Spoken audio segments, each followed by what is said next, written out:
Antara paparan menarik hari ini. UMNO tidak boleh move on jika pemimpin pentingkan diri. Pakatan Harapan akan tanggung akibatnya pada PRU16. Kerajaan boleh bebas Najib ikut Akta Penjara.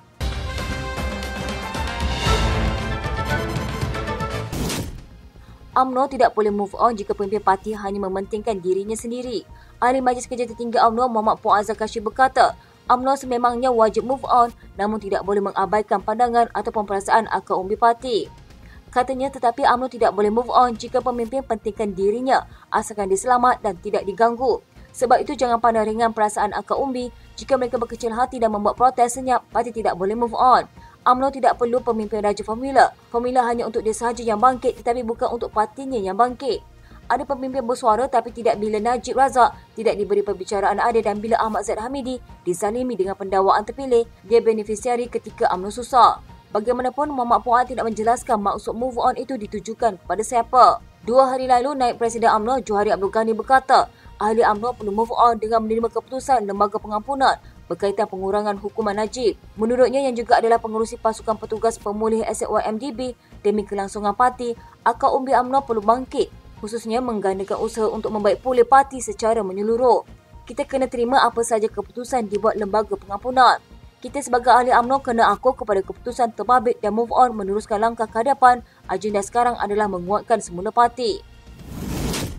Pakatan Harapan akan menanggung akibat daripada pengurangan hukuman penjara dan denda bekas Perdana Menteri Datuk Seri Najib Razak pada pilihan raya umum akan datang. Penulis buku berkenaan skandal YMDB, P. Gunasigaram, berpandangan isu tersebut akan menjejaskan sokongan terhadap Pakatan Harapan yang akhirnya akan memberi manfaat kepada seterunya iaitu PAS.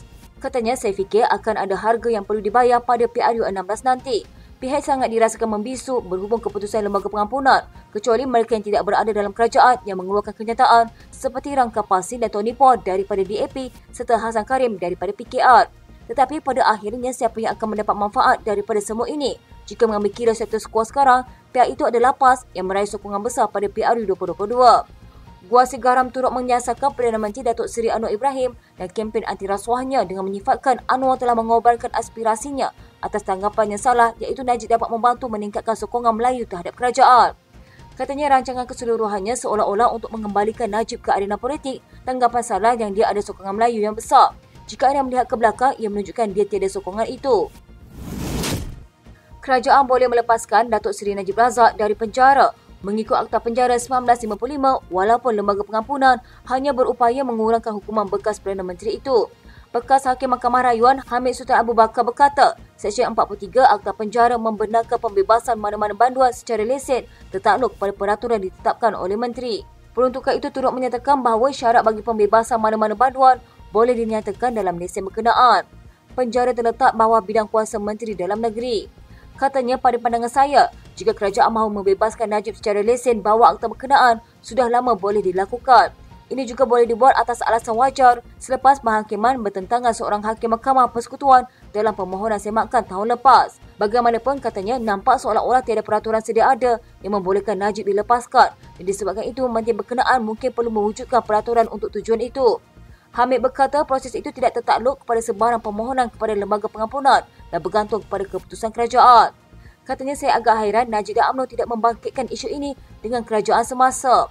Najib didapati bersalah atas 7 tuduhan salah guna kuasa, pengubahan wang haram dan pecah amanah melibatkan dana 42 juta ringgit milik SRC International bekas anak syarikat YMDB. Dia memulakan hukuman penjara 12 tahun pada 23 Ogos 2022 selepas rayuan terakhirnya ditolak panel 5 hakim Mahkamah Persekutuan dipengerusikan Ketua Hakim Negara Tengku Maimun Tuan Mat. Pada 30 Mac tahun lepas, panel Mahkamah Persekutuan berlainan menolak permohonan Najib untuk menyemak keputusan rayuan berkenaan. Seterusnya memusnahkan harapan terakhir bekas Perdana Menteri itu untuk mendapat penyelesaian melalui proses undang-undang bagi kes berkenaan. Hakim Besar Sabah dan Sarawak Rahman Sebli yang mempenguruskan panel mendengar permohonan semakan itu memberikan satu-satunya penghakiman bertentangan dalam kes berkenaan, memutuskan bahawa Najib tidak mendapat perbicaraan adil kerana tidak diwakili peguam ketika rayuan akhirnya. Menurut Rahman, itu mengakibatkan berlakunya salah laksana keadilan kerana peguam pilihan Najib, Hisham Teh Pok Tek, tidak diberi masa secukupnya untuk menyiapkan kesnya. Seterusnya tidak dapat menghujahkan merit rayuan tersebut.